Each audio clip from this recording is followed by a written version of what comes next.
Hi friends, welcome to அடடா kitchen. நம்ம இன்றைக்கி என்ன பார்க்க போகிறோன்னா கார சட்னி பார்க்க போகிறோம். அதுக்கு தேவையான பொருள் வெங்காயம், தக்காளி, 2 காஞ்ச மிளகாய், உளுந்து, கடலப்பருப்பு, கருவேப்பிலை, கொத்தமல்லி, லைட்டாக கொஞ்சமாக புதினா, இஞ்சி. இவ்வளோ இருந்தால் போதும். அருமையான கார சட்னி நம்ம தயார் பண்ணிடலாம். இதுக்கப்புறம் என்ன செய்யணும்னு பார்க்கலாம். கடாயை அடுப்பில் வச்சாச்சு, ஆயில் விட்டாச்சு, ஆயில் ஹீட் ஆயிருச்சு. இதுக்கப்புறம் இதில் நம்ம தாளிக்கிற பொருளை பார்க்கலாம். கடலைப்பருப்பு, உளுந்து, தக்காளி, வெங்காயம், புதினா, காஞ்ச மிளகாய், இஞ்சி, இதை எல்லாத்தையும் போட்டு நல்லா வதக்கி நம்ம ஃபேனில் கொஞ்சம் நேரம் ஆற வச்சுட்டு அதுக்கப்புறம் நம்ம அரைச்சி எடுத்துக்கணும். நம்ம கடலைப்பருப்பையும் உளுந்தையும் போட்டு வறுத்து எடுத்துக்கலாம். அதுக்கப்புறம் இதிலேயே காஞ்ச மிளகாய், இஞ்சி, வெங்காயம், தக்காளியை போடலாம்.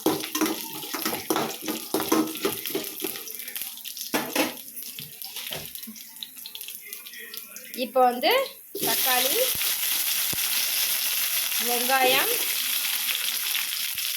இஞ்சி, காஞ்ச மிளகாய், கறிவேப்பிலை,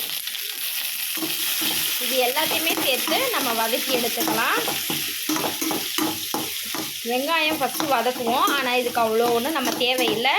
எல்லாத்தையும் சேர்த்து வதக்கும் போதே நம்மளுக்கு அந்த வெங்காயம் நல்லா வதங்கிடும். அரைக்கும் போது நல்ல ஃப்ளேவரும் கிடைக்கும். இப்போ நல்லா வதங்கட்டும். வதங்கினதுக்கப்புறம் அரைச்சி எடுத்துக்கலாம். பாருங்கள், நல்லா வதக்கியாச்சு. தக்காளி எந்த அளவு நல்லா வெந்துருச்சு பாருங்கள். இப்போ நம்ம ஆற வச்சு அரைச்சி எடுத்துக்கலாம். அதுக்கப்புறம் இதை அரைச்சி எடுத்ததுக்கப்புறம் அதில் தாளித்து கொட்டுற பொருளை இப்போ பார்ப்போம். தாளித்து கொட்டுறதுக்கு ரொம்ப எதுவும் தேவையில்லை.